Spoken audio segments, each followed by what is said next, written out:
Hey there, I'm back. It's Adrienne with Yoga for Migraine, and we're talking today about the do's and don'ts of migraine advocacy. So, in the last couple of years, since I've dedicated my life's work to teaching yoga for migraine, my advocacy for migraine has also increased.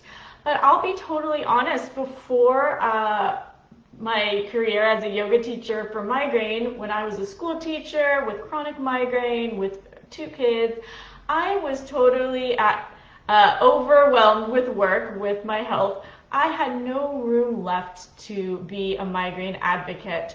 And I want to give you that support and validation that if you are totally overwhelmed with life, of just keeping up your day-to-day, don't worry about trying to add something new. That said, there are some small and larger things that you can get involved in depending on where you are in your life, depending on your health. Thankfully, my migraine symptoms are far better than they used to be when I had chronic migraine. And so with more space in my schedule, in my life, and my focus of my life's work, my migraine advocacy has increased. So I'm here every Wednesday for my wellness talks, and I'll be joining you guys next week from Cancun as well, and I'll give you updates about my trip to Cancun teaching yoga and how I fared traveling with migraine. But you can join me here every Wednesday at 11 a.m. Pacific, 2 p.m. Eastern. All right, let's talk about what migraine advocacy is.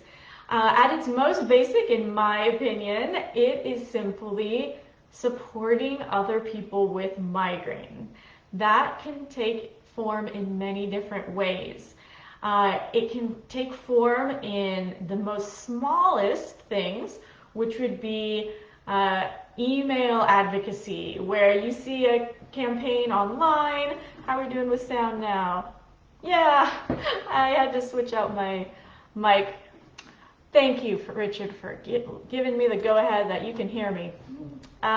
So the smallest forms of advocacy would be an email campaign. You come across something on social or in your email that says, send this to your, your government official to help improve migraine care. That helps. Share that, sign the letter. Those little things add up, absolutely. Another small thing that you can do is simply to donate any funds that you have towards migraine organizations.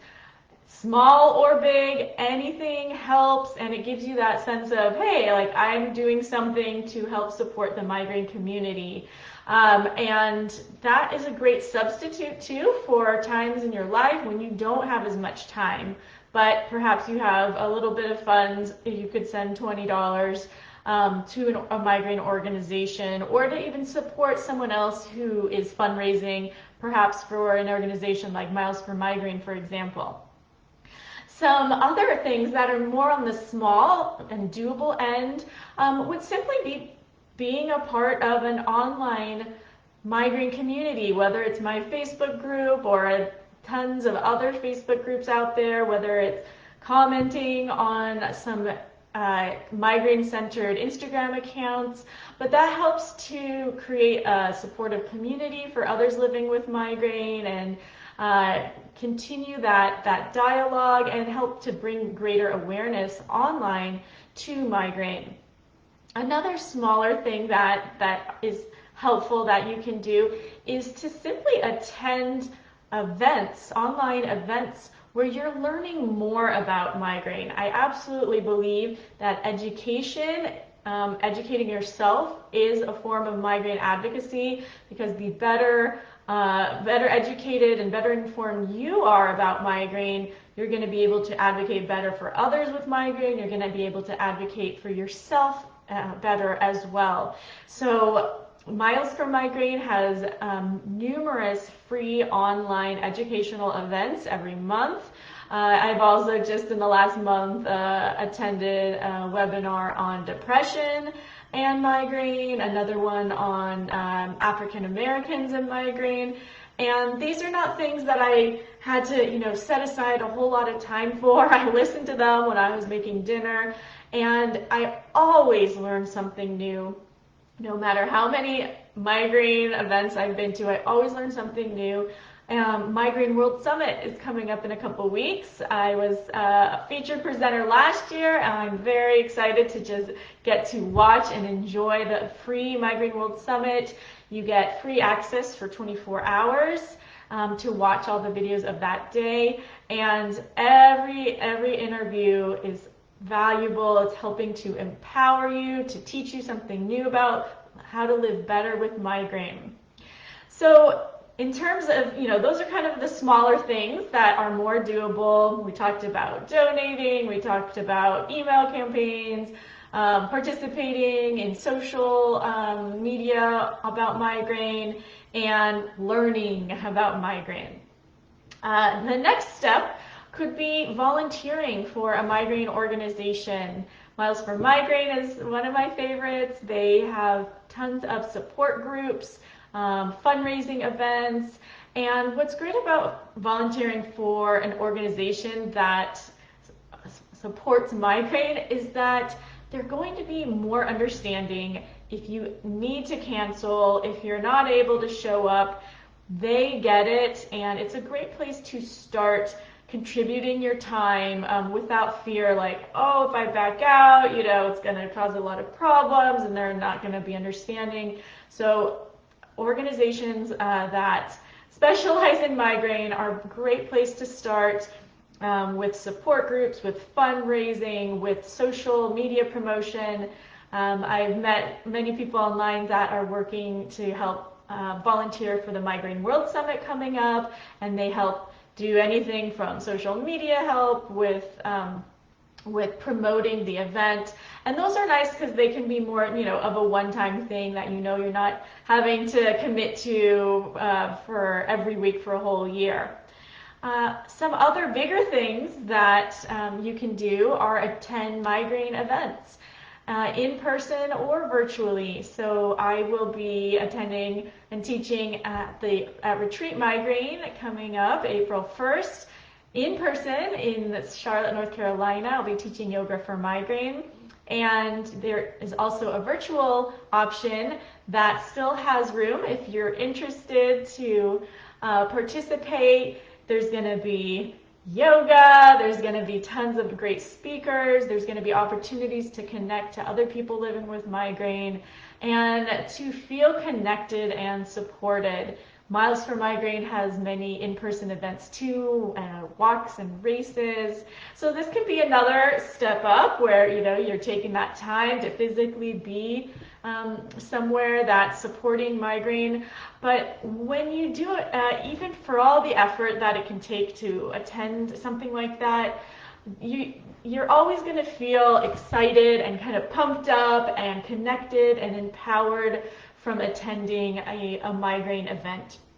And then one of the biggest things that I've done is participating in Headache on the Hill, which is a yearly event that centers on one day where we virtually have met with members of Congress to advocate for better migraine treatment, more equitable treatment, better funding for research.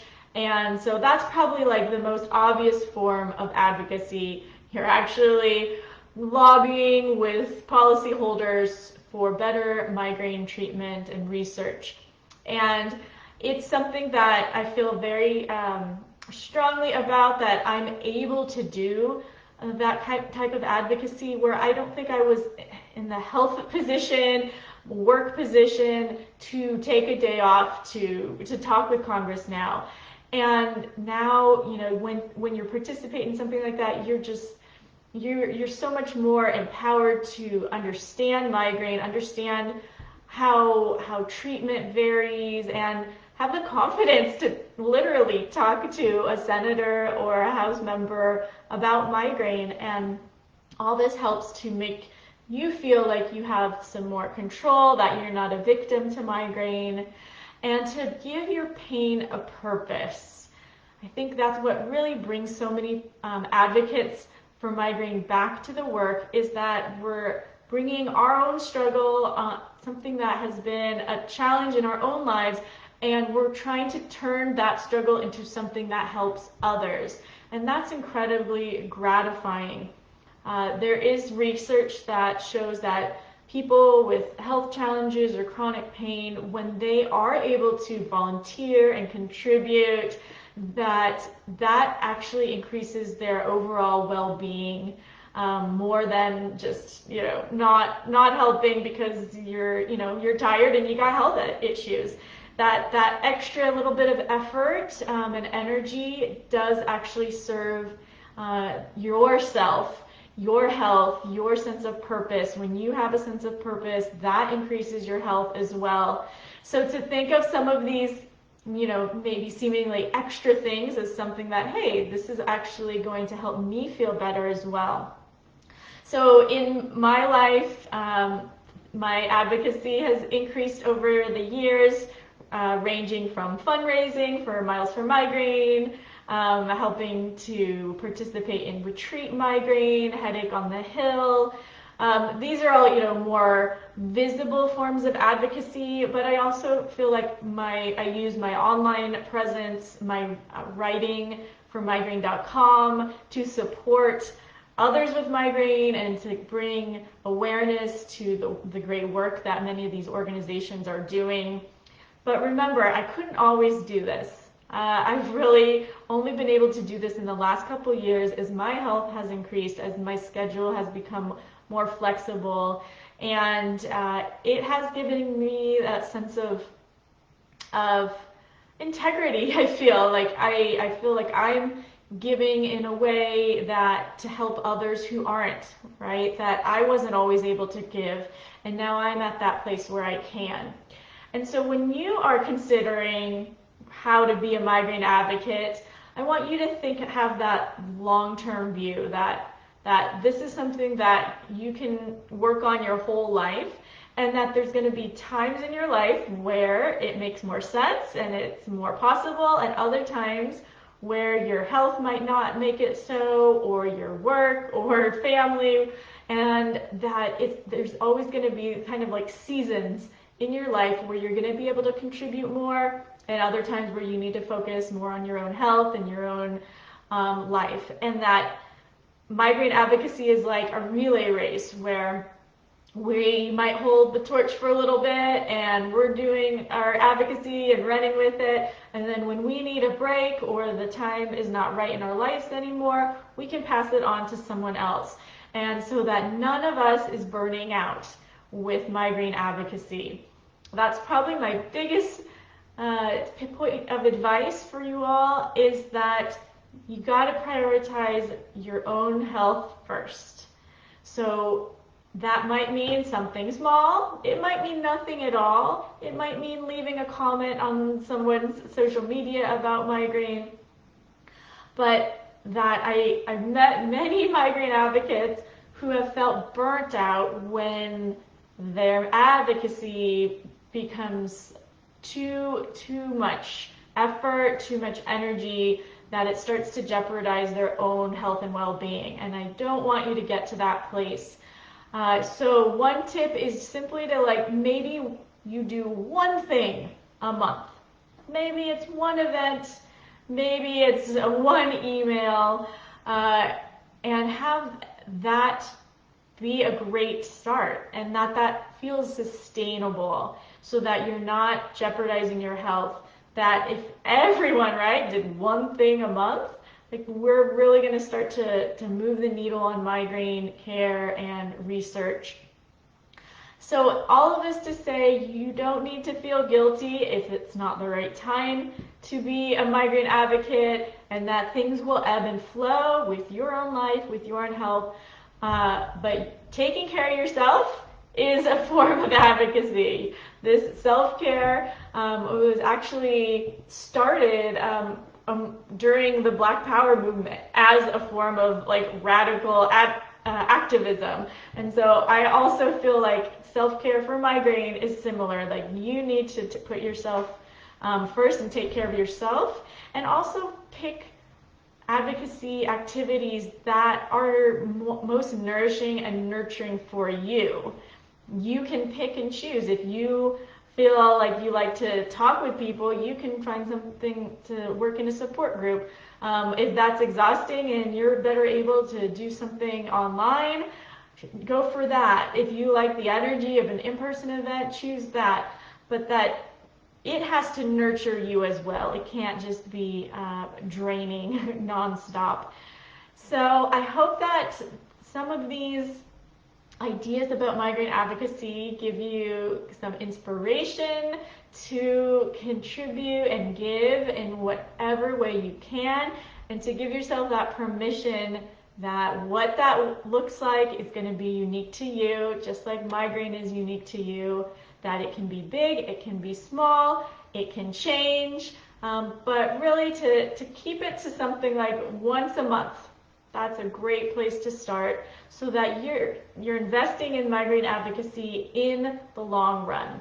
And that when you do maybe a bigger advocacy event, for example, like Headache on the Hill, most of us do have an increase of migraine attacks around that time, leading up and after, and for many of us, that's the sacrifice we make, because it has so many other benefits for the migraine community, but also, for ourselves, that we're doing something meaningful in our lives, and to give yourself that space to recover, to take other things off your plate during those times of like a bigger migraine event. So I hope that this has been inspiring for you to contribute as a migraine advocate, because it can be personally empowering. It can improve your health, your own sense of purpose, and help connect you to the migraine community so that you don't feel so alone, you don't feel so isolated, and that with that connection and support, we are lifting all boats. We're all helping each other to make migraine a much more manageable disease that is better understood as well.